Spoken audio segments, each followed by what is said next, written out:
How do you actually fix America's infrastructure? Well, Felix Rohatyn is the name behind Rohatyn Associates, also a former managing partner at Lazard Frères and former U.S. ambassador to France.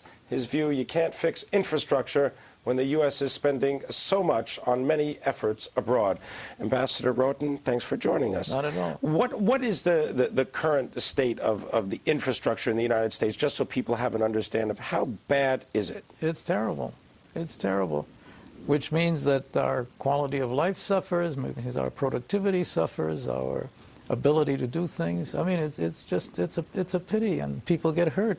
Bridges collapse, subways collapse. There is nothing good that you can say about the state of our infrastructure, and it doesn't get better. It gets worse, as a matter of fact. I think they've estimated almost more than $2 trillion over 5 years would have to be spent to bring this infrastructure to a sensible, to a passable end. No, but at the same time, while this infrastructure problem exists, you've also written and spoken about the fact that the United States has embarked or is currently engaged in a variety of actions overseas that perhaps, the money that would be spent there should be spent somewhere else? Well, it's always a fact that these investments are a matter of choice. Does the president want to spend the money on defense, or does he want to spend it on infrastructure, or does he want to spend it on health care? And ultimately, you have to make the choices.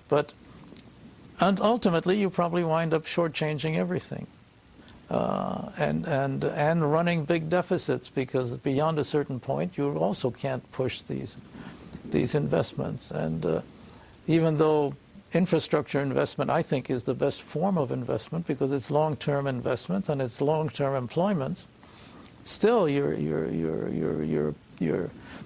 held back by whatever you have to spend. And you also don't want to just fight wars with inadequate means. And I'm not sure that isn't where we are at this point. But I mean, is the United States overstretched right now? I think so.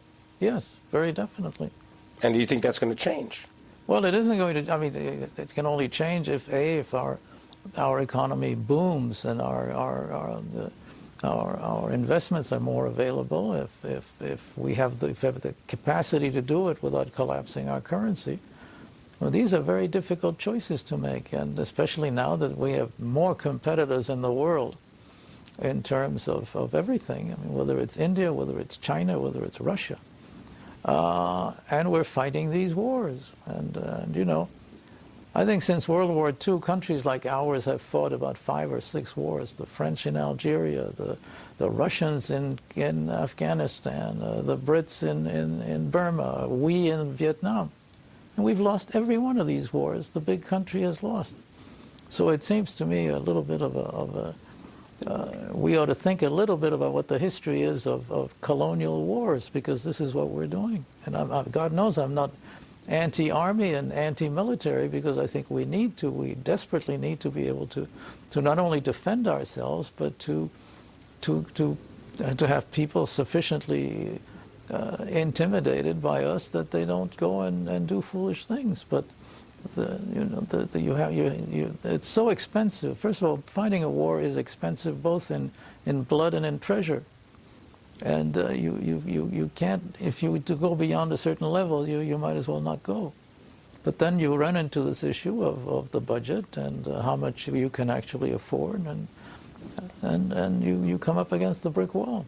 All right, we're going to talk more. We're going to continue the conversation more with Ambassador Felix Rohatyn. We're going to talk about infrastructure. What can the United States learn, perhaps, from Europe in terms of spending on infrastructure, and what needs to change in the United States to get infrastructure spending started?